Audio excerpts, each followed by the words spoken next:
తల ఎత్తిన స్త్రీ ధైర్యం బలికి తరలిపోతోంది గళమెత్తని దైన్యంలో జనం కుమిలిపోతోంది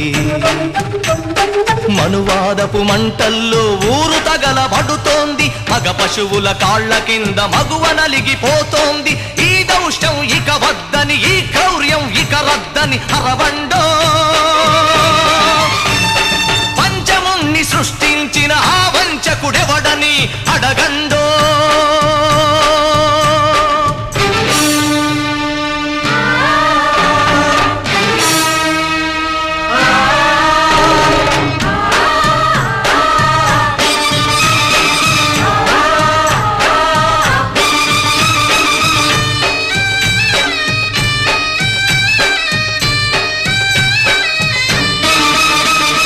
అర్ధరాత్రి ఆడపడుచు సంచరించు స్వర్గం